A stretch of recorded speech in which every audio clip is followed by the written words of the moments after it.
set. Good evening, good morning, my friends, my followers, and the fellow investors.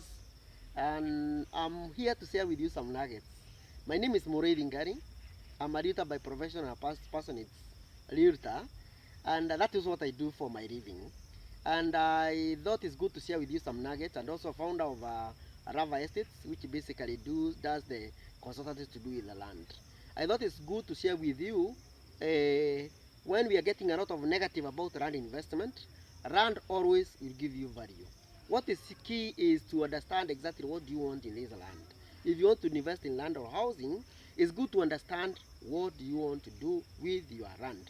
So land in Kenya is subdivided into three. We have the community, we have the freehold, like where I'm seated, and also we have the leasehold, like in Nairobi or the urban centers, whereby people get the lease from the government and they pay the land rent or the land depending. So basically, when you are buying land, currently it's not like a Kitambo, where people used to buy land just for flipping.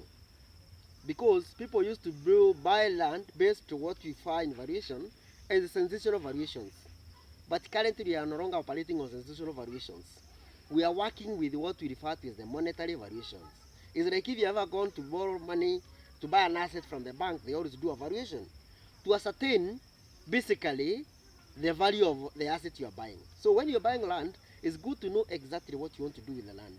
If you are buying land and you are not doing any valuations, or you're not doing value, like you can see where I am, there are trees, somebody has planted some trees. This is my farm actually. You need to know exactly what you want to do with the land. If you want to get land to do farming, you need land that is not very expensive. Of course, there's plenty of water because you want to do the farming, and also you need to know the weather. If you want to do commercial, it's good to know where do you want. Do you want to do shops, or you want to do what commercial do you want to develop? So basically, you need to be within an urban setup, or what we refer to as the Nairobi bedroom, where the sector is growing, or where you look at where the area is growing. That's the best area you can do commercials.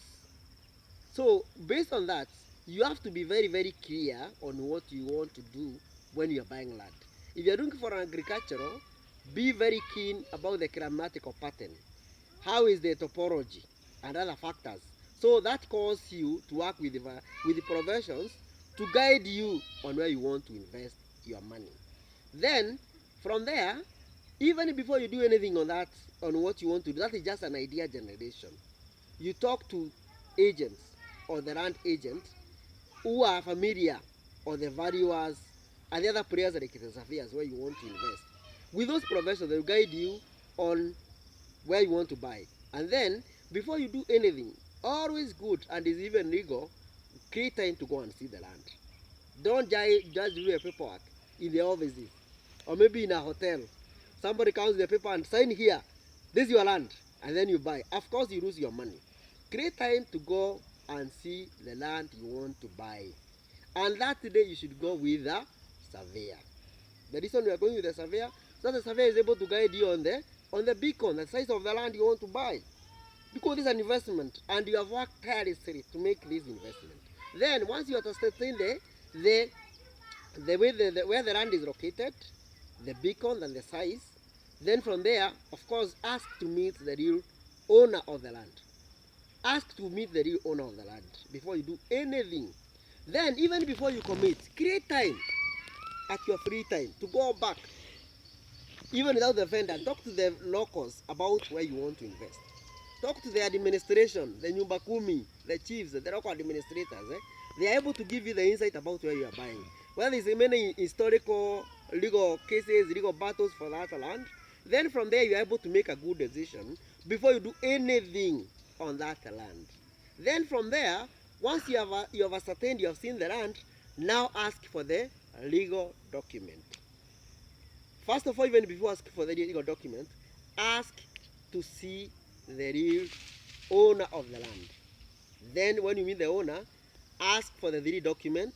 Then before I stop there, ask to see the copy of the title, the original title for that matter. Ask to see the mutation of the land, and also ask to see the IDEX map. Then with those documents, you can go and do the search for the land before you do any commitment. I'll stop there for now, but in the next video, I'll talk about the search and then even the paperwork you're supposed to do for whatever you are investing. Thank you so much.